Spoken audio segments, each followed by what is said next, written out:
ये सब क्या हो रहा है दादाजी?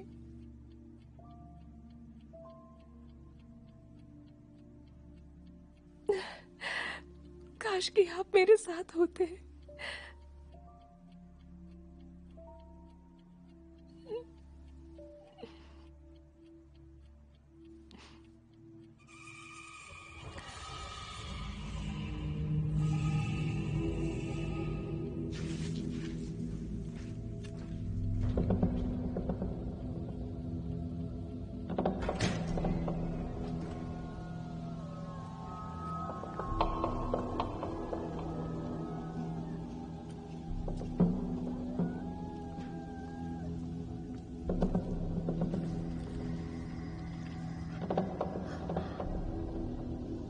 दादाजी जाओ।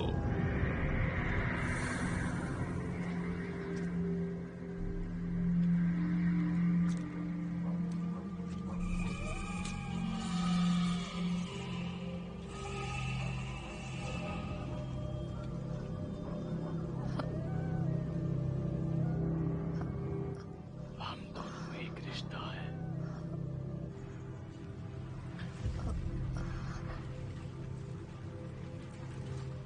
हम दोनों में एक रिश्ता है जो शापित है।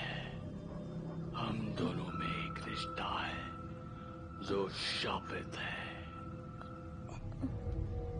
हम दोनों में एक रिश्ता है जो शापित है। हम दोनों में एक रिश्ता है जो शापित है। सेलिम, हम दोनों में एक रिश्ता है जो शापित है। एक रिश्ता है, एक रिश्ता है, एक रिश्ता है।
जाओ अपने अब्बा से बात करो। उनसे कहो कि वो तुम्हारी अम्मी से जुड़ा सच बताएं।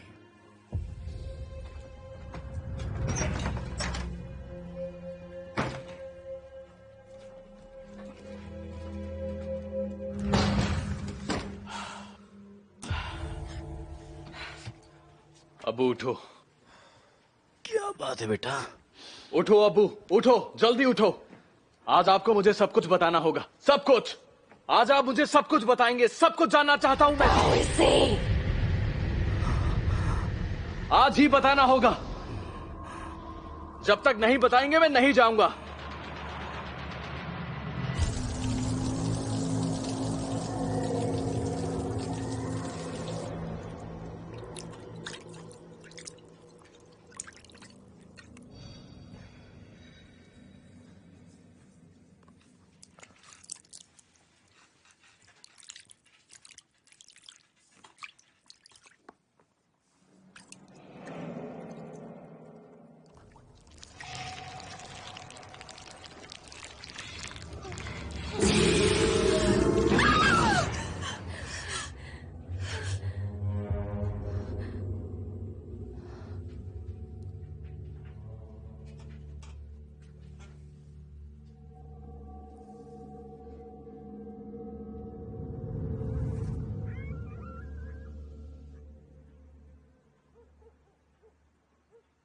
ये तुम्हारे पैदा होने से 4 साल पहले की बात है।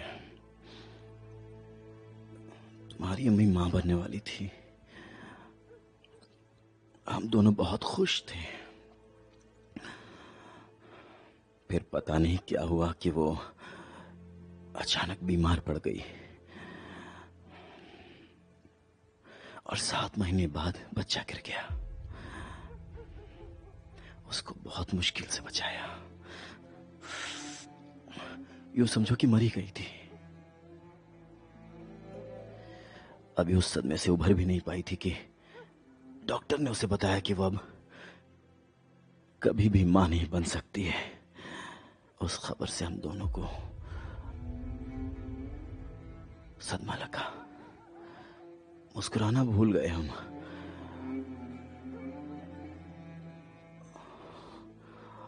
हमारी जिंदगी पर काले बादल छा गए। एक दूसरे के साथ अजनबियों की तरह रहते रहे हम। किसी चीज के बारे में कोई बात ही नहीं होती थी हमारी। कोई बात नहीं। एक रात वो बिस्तर से उठी और बोली कि मैं बाहर जा रही हूं। मैंने पूछा बाहर मतलब कहां? तो उसने कहा कि दुआ मांगने। उसके बाद सब ठीक हो जाएगा। उसने जाते हुए कहा फिक्र मत करना, मैं जल्दी से वापस आ जाऊंगी। वो सुबह वापस आई। मुझे कभी पता नहीं चला कि वो कहां गई थी या उसने क्या किया था।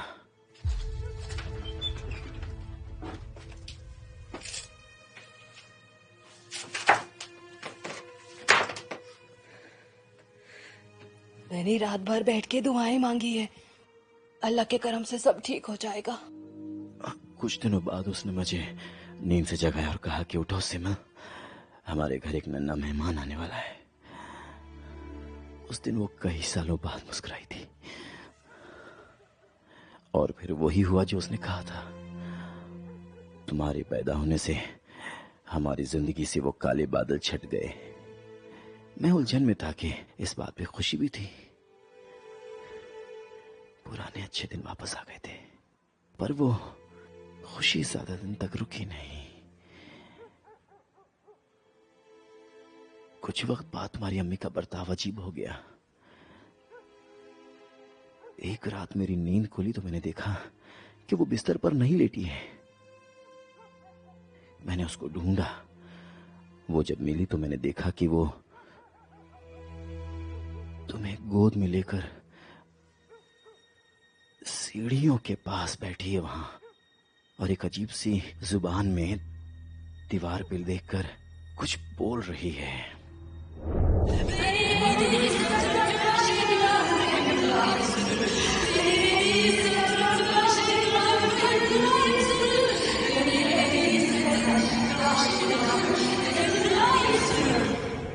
जब मैंने उससे पूछा कि वो क्या कर रही है तो उसने कहा कि वो दुआ मांग रही है।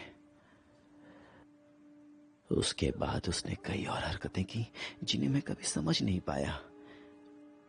फिर मुझे इस सब की आदत हो गई। मुझे लगा कि वो उसके और अल्लाह के बीच की बात है।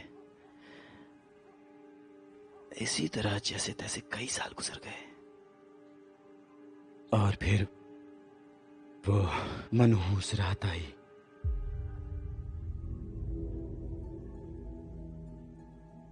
तुम शाम को बाहर खेलने के लिए गए हुए थे। तुम्हारी अम्मी मेरे पास आई और रोने लगी।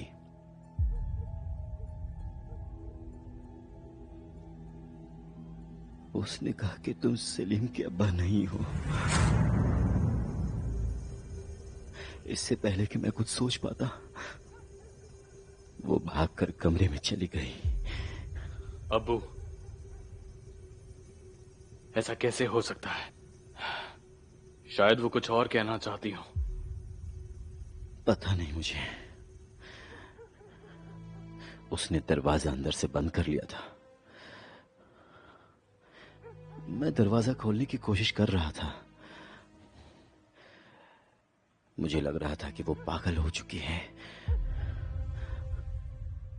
अपने आप से बातें कर रही थी वो। उसने कहा अल्लाह उसके अफसर को कभी माफ नहीं करेगा। पर जब तक मैं अंदर पहुंचा वो फंदे से लटक चुकी थी। अब्बू, ये केवसर कौन है? मैंने कभी जानने की कोशिश नहीं की।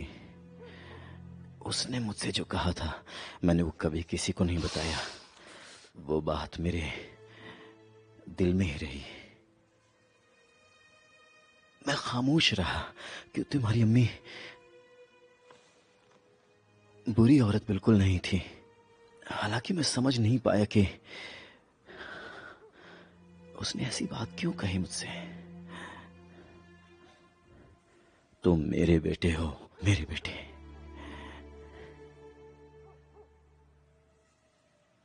मैंने किसी को नहीं बताया कि उसने खुदकुशी की है। मैंने उसे नीचे उतार दिया ताकि किसी को पता ना चले। पर उसका चेहरा काफी बिगड़ चुका था क्योंकि उसकी मौत गला घुटने से हुई थी। सब समझ गए कि क्या हुआ था। वो अफवाह फैल गई, बात तुम तक पहुंच गई। तुमने मुझे बताया नहीं कि तुम्हें ये सब बात पहले से पता है। क्योंकि मैं ये आपसे सुनना चाहता था अब्बू। मैं चाहता था कि ये आप मुझे बताएं। मुझे तुम्हारी अम्मी दिखती है। मुझसे कहती है कि मैं तुम्हें सब कुछ बताऊं। मैं खामोश रहकर पागल हो गया हूं। आप पागल नहीं हैं अब्बू। वो मुझे भी दिखती हैं। वो मुझे कुछ बताने की कोशिश कर रही हैं।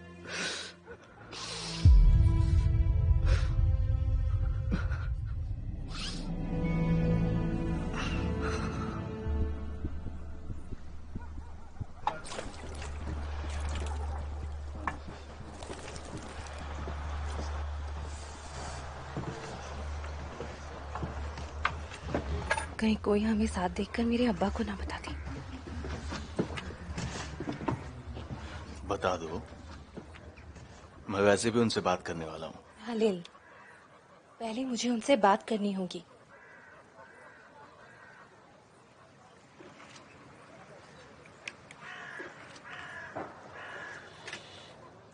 रियान क्यों आई थी हॉस्पिटल? पता नहीं, मुझे कुछ नहीं कहा। वो डॉक्टर से कुछ बात करना चाहती थी। लोग तो कहते हैं कि उसका और अजीज का चक्कर चल रहा है। हमारे अजीज के साथ? कुछ भी बोल रहे हो, हद है। कहाँ वो और कहाँ अजीज? यही तो परेशानी है। वो कमीना उसे धोखा दे सकता है। हलील, मैं कुछ बताना चाहती हूँ, पर वादा करो कि ये किसी को भी नहीं बताओगे। रेहान प्रेग्नेंट है। बुसरा ने मुझे बोला है कि ये बात किसी को भी कानो कान खबर नहीं होनी चाहिए। मुझे इसी का डर था। मैं सोच ही रहा था कि वो कमीना कुछ तो गड़बड़ कर ही रहा है। बुसरा ने मना किया था किसी को बताने के लिए, पर तुम्हारी बातें सुनकर फिक्र हो गई मुझे।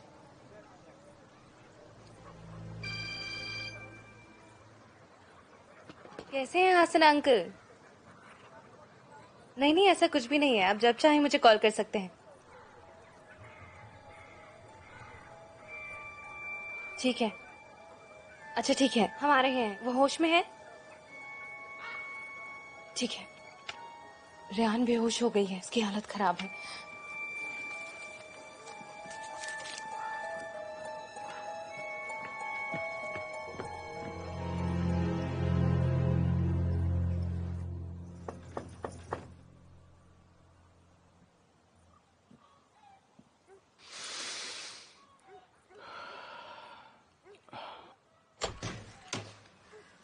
ओह, कैसे हो बेटा सेलिम? मैं ठीक हूँ दाऊद अंकल। क्या मैं अंदर आ सकता हूँ? मुझे आपसे कुछ जरूरी बात करनी है। हाँ, आज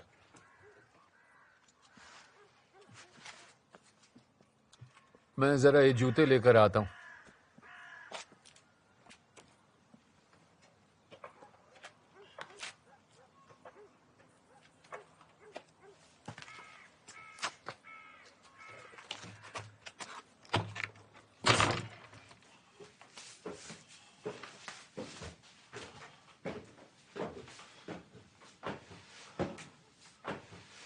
बैठो, मैं आया।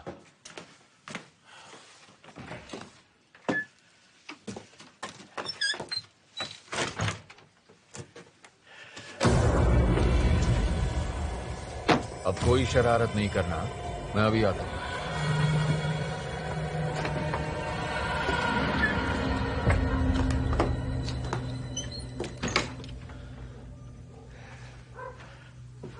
थोड़ी सी लस्सी पियोगे? अभी अभी बनाई है। नहीं, रहने दीजिए, शुक्रिया। P low. मेरे पोतों को ये बहुत पसंद है। लो, पी लो, पी लो। जी, शुक्रिया।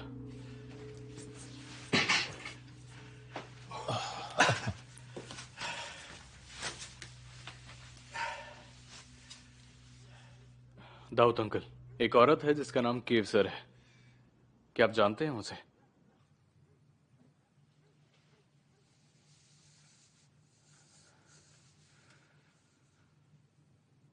तुम कैसे जानते हो उसके बारे में? मुझे कुछ नहीं पता। वो हमारे स्कूल का चौकीदार उन्हें ढूंढ रहा था। शायद उसे कुछ काम है उनसे। मैंने कहा दाऊद अंकल को जरूर पता होगा, उनसे पूछता हूं। जानते हो कि सर ने मेरी बहुत मदद की। यूं समझो कि मेरे पोते उन्हीं की वजह से जिंदा है।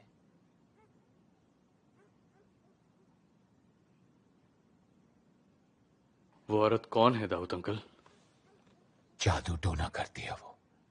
जानते हो, मदद करने के बदले में सोना लेती है, पर उसे खुद इस्तेमाल नहीं करती। वो मुझे कहाँ मिलेंगे? आप बता सकते हैं वो कहाँ रहती है?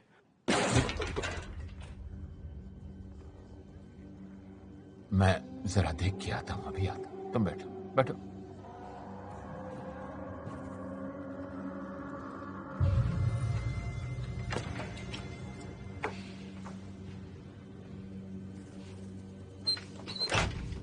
क्या बात है? हा? उनको मत बताना, वरना हम कभी नजर नहीं आएंगे। उन्हें मत बताना, हम कभी नजर नहीं आएंगे।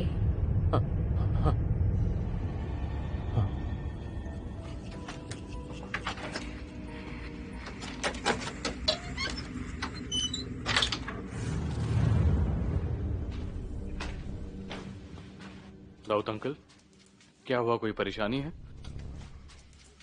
नहीं, ओह, बच्चे लड़ रहे हैं। बहुत शरारती हो गए हैं दोनों।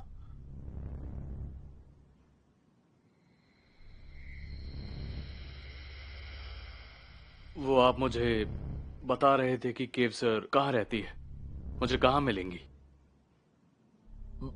माफ करना, मुझे याद नहीं। बहुत वक्त से मिला नहीं उनसे मैं। सुनो, मुझे अंदर कुछ काम है। तुम्हें अब चलना चाहिए ना? ठीक है दाऊद अंकल, पर ये बात अपने दिमाग में रखना और जैसे ही कुछ पता चले मुझे जरूर बताना। लस्सी अच्छी थी ना? बहुत अच्छी थी दाऊद अंकल।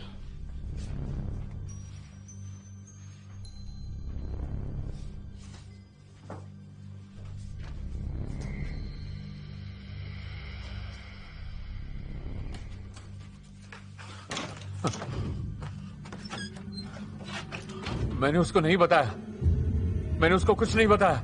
देखो, मैं हमेशा तुम्हारी हर बात मानता हूं।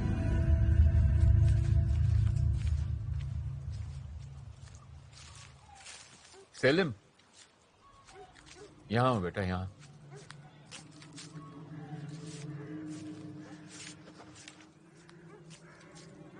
मुझे अभी याद आया, किसी ने बताया था मुझे कि अफसर गेलिंग कोयू गांव में रहती है। किसी से भी पूछोगे तो बता देगा तुम्हें। थैंक यू अंकल दाऊद, शुक्रिया। खुदा हाफिज।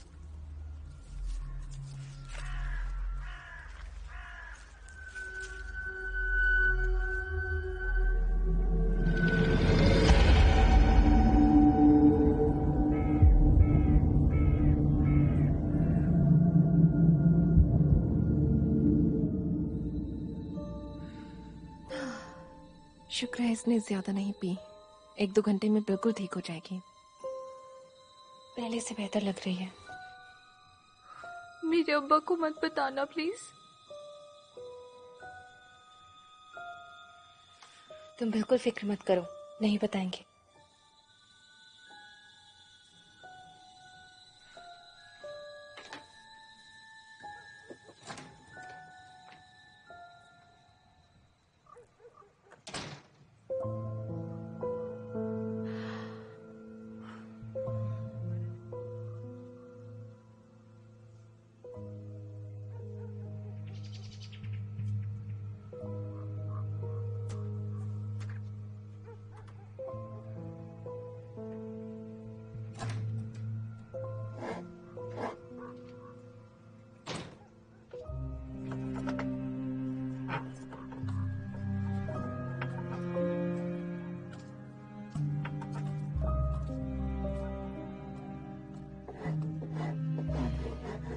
अब ठीक है।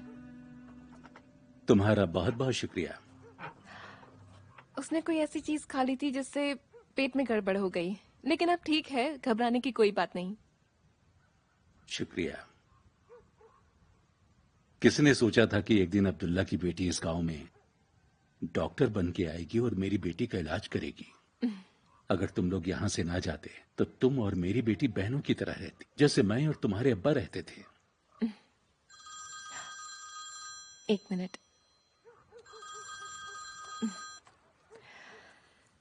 मैंने तुम्हें कॉल किया था, तुमने कोई जवाब नहीं दिया।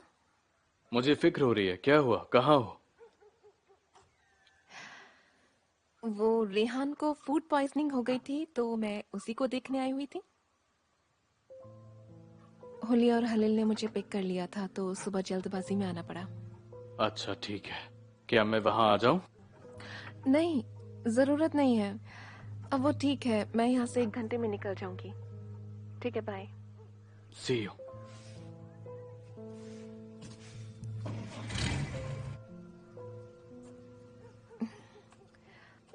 हसन अंकल, मैंने सुना कि मेरे अब्बा को आपसे ज्यादा कोई और नहीं जानता था।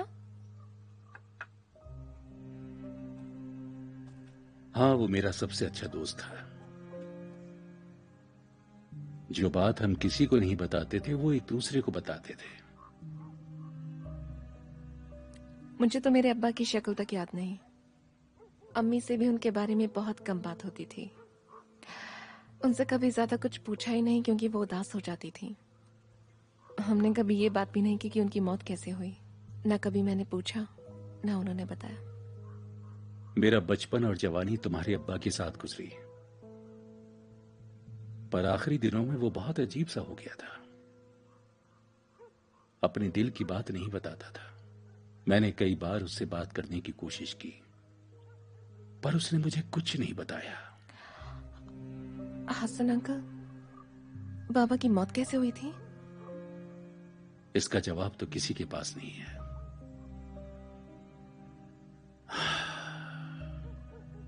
पर मैं वो बदनसीब हूं जिसको उसकी लाश मिली थी। कैसे? वो आपको कहाँ मिले थे अंकल? मैं जलाने के लिए लकड़ी काटने गया था। जंगल से वापस आ रहा था। मैंने देखा कि फव्वारे वाले पेड़ के पास कोई पड़ा है। पास जाकर देखा तो वो तुम्हारे अब्बा थे। मैंने उन्हें जगाने की कोशिश की पर उन्होंने आंख नहीं खोली। बाद में मुझे पता लगा कि शायद वो बीमार था, पर ठीक से पता नहीं चल पाया कि उसकी मौत क्यों हुई। ये आज भी कोई नहीं जानता है।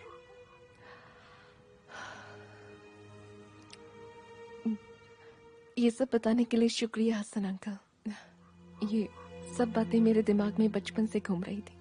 मुझे इसके सिवा और कुछ नहीं पता, वरना वो भी बता देता। शुक्रिया हसन अंकल।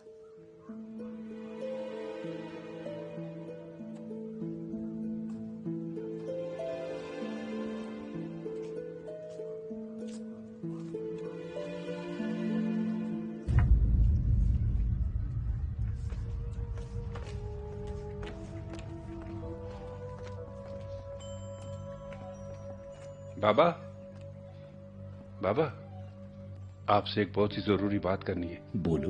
बाबा, जब से वो लेडी डॉक्टर आई है ना, गांव का अमन और सुकून छिन गया है। हर रोज कोई ना कोई नई परेशानी सामने आ रही है। हमें इस बारे में कुछ करना चाहिए। इस तरह की कुछ और शिकायतें आई हैं, पर मुझे समझ में नहीं आ रहा मैं क्या करूं। अभी दुआ मांगने के सिवा और कोई चारा नहीं है। पता नहीं, पर शायद उसे इतना बता देना चाहिए कि वो हमें इस गाँव में नहीं चाहिए, और सबसे कह देना चाहिए कि उससे दूर रहे। जल्दबाजी मत करो, थोड़ा सोचने दो। मैं आज रात दुआ करूंगा, तुम भी करना, वो सबकी मदद करेगा। कोई भी जरूरत हो तो हमें बताना हसन अंकल। हाँ। शुक्रिया हलन। मैं यहाँ से पैदल जाऊंगी, तुम दोनों चले जाओ।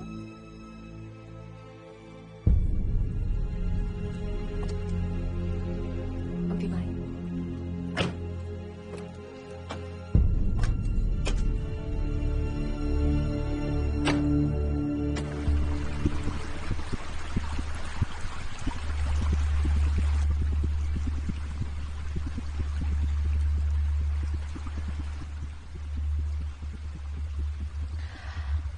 खूबसूरत जगह है,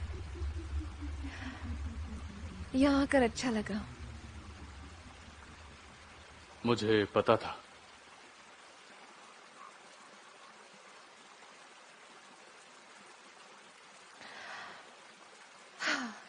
उस बारे में सोचती हूँ तो गुस्सा आ जाता है। किस बारे में? रेहान, उसने बच्चा गिराने के लिए मेहंदी पी ली थी। मेहंदी? पर शुक्र है बहुत ज्यादा नहीं पी थी। शुक्र है। ये तो हद है। मतलब ये तरीके तो पुराने जमाने में इस्तेमाल होते थे। ये बहुत खतरनाक है, बिल्कुल जहर जैसा। अल्लाह ने बचा लिया। दुआ करो कि गांव वालों को रेहान के बारे में पता ना चले। मैंने उससे वादा किया है कि मैं उसके साथ हॉस्पिटल जाऊंगी। बस तब तक इस बारे में किसी को कानो कान खबर नहीं होनी चाहिए। इंशाअल्लाह।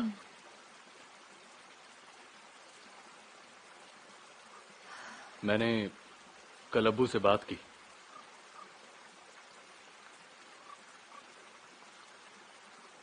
मेरी अम्मी ने खुदकुशी करने से पहले उनसे कहा था तुम सेलिम के अब्बा नहीं हो,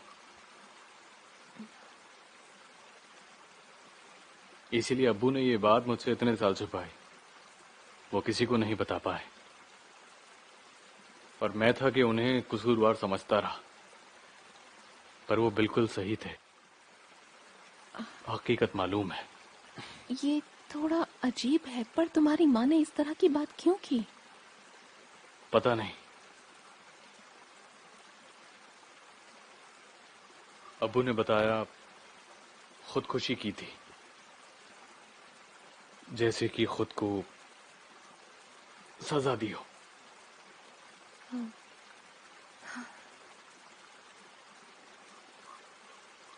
और भी कुछ बताया तुम्हारे अब्बू ने? अपनी जान लेने से पहले मेरी अम्मी केवसर नाम की एक औरत को कोस रही थी। मैंने दाऊद अंकल से केवसर के बारे में पूछा तो बताया कि वो गिलिंग गांव में रहती है। कल जाऊंगा वहां स्कूल की छुट्टी होने के बाद। 2 या 3 घंटे की ड्राइव है। हालांकि मुझे पता नहीं है कि मैं उनसे क्या पूछूंगा।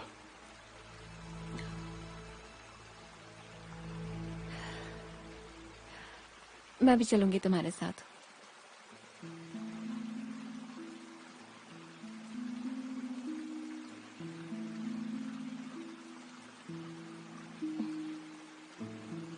आज मुझे पता चला मेरे अब्बा की मौत कहाँ हुई।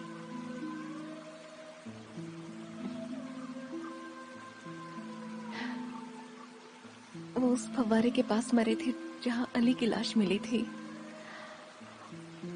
और जो मुझे बचपन से ख्वाबों में दिखाई देता है। हसन अंकल मिले थे, उन्होंने बताया।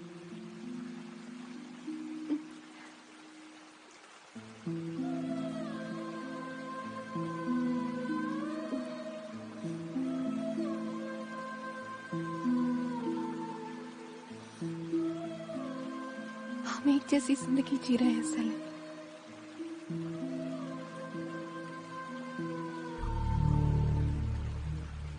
वो जिंदगी जो दर्द, उदासी और सदमे से भरी हुई है। एक जैसी जिंदगी।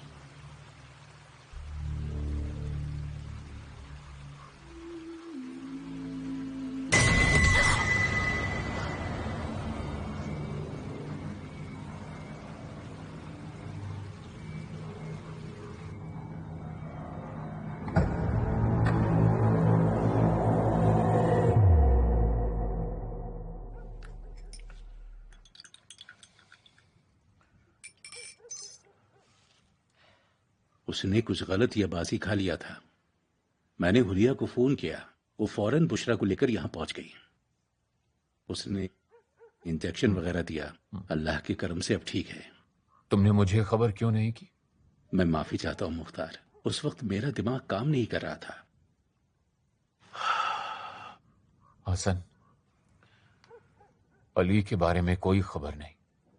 2 दिन पहले ले गए थे वो उसे। मुख्तार, इन चीजों में वक्त लगता है।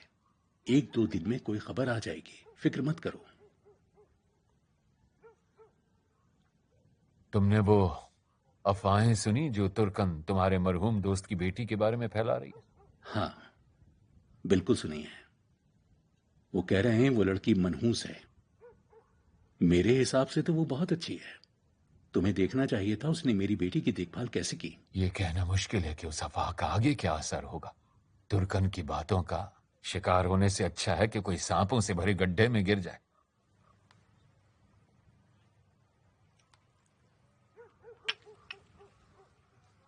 मुझे अपनी पिछली वाली खिड़की के लिए कुछ तख्ते चाहिए। बच्चे सुबह धूप से परेशान होते हैं। मुझे 5-6 तख्ते मिल सकते हैं तुमसे? ले लो मुख्तार, जितने चाहिए उतने ले लो।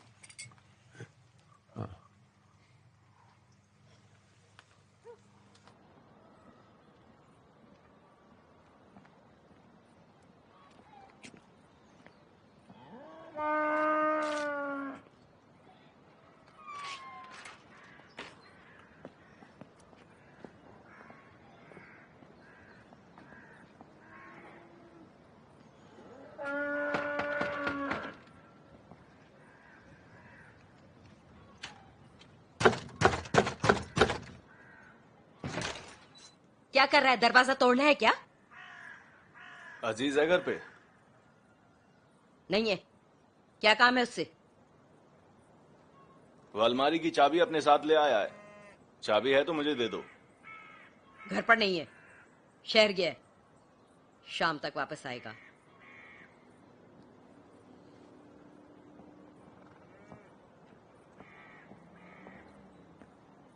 घर पर नहीं है।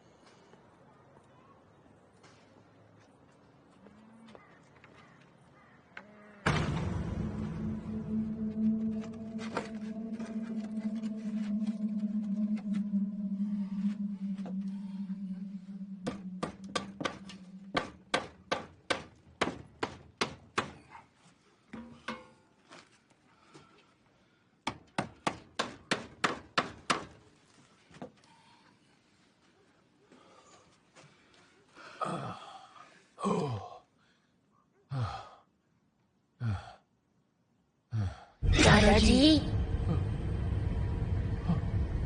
मैंने खिड़की बंद कर दी। वो नहीं चाहते कि वो गांव में रहे। वो उसे बाहर निकालना चाहते हैं। ऐसा मत होने दीजिएगा दादाजी। ठीक है, फिक्र मत करो, ऐसा नहीं होगा।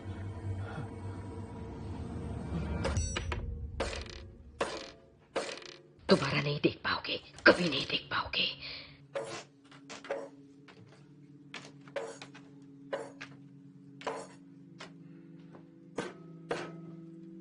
अब क्या कर रही हो दादी? वो हमें देख रहे थे कि मैं उनकी आंखें निकाल रही हूँ। इनको तोड़ना अच्छी बात नहीं है, ये हमें बुरी नजर से बचाते हैं। बकवास मत कर, तुझे कुछ नहीं पता। मैं उनके छोटे छोटे टुकड़े करके कुत्ते और बिल्लियों को खिला दूंगी। उनसे बचने का यही एक तरीका है, समझे?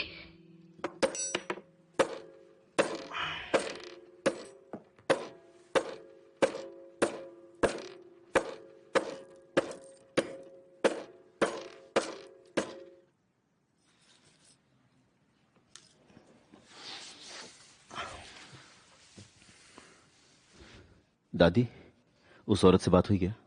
हुई थी, उसने कहा अभी और इंतजार करो। समझ नहीं आ रहा वो किस बात का इंतजार कर रही है। आज वो आदमी आया था जो तेरे साथ काम करता है। कौन? उसका नाम नहीं पता। उस कातिल का भाई, मुझे उसका नाम नहीं पता।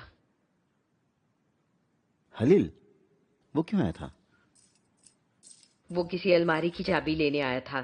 गुस्से में लग रहा था। मैंने कहा कि तू शहर गया है, शाम तक वापस आएगा।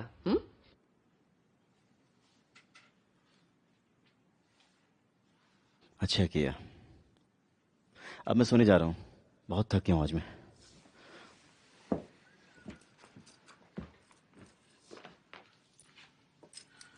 वो हमारा पीछा नहीं छोड़ेंगे।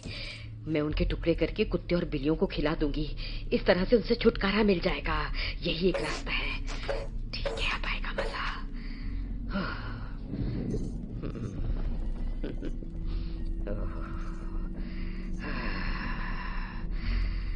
धुमरिया।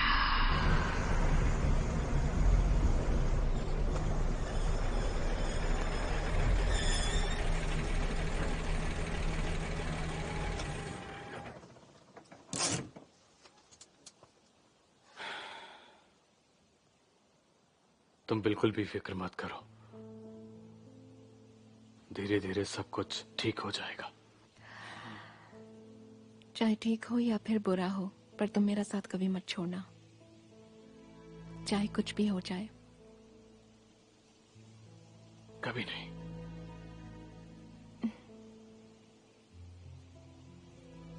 शब्बा खैर, कल शाम को मिलते हैं। शब्बा खैर। आने में देर मत करना। ठीक है।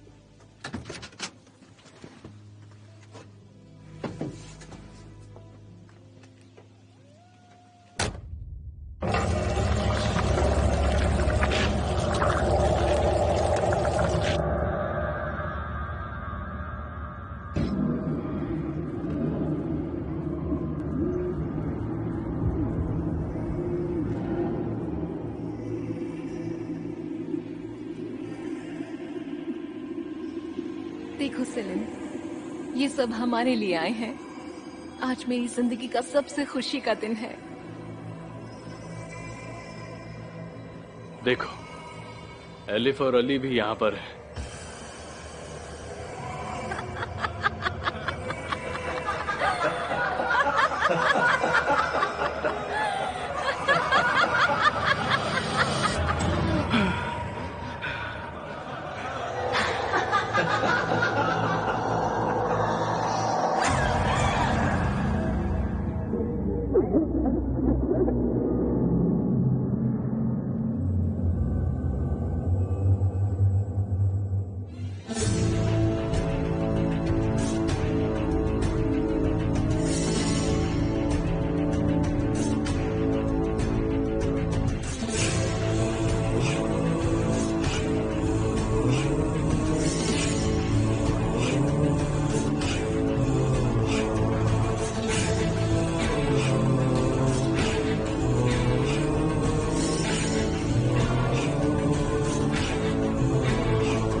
है।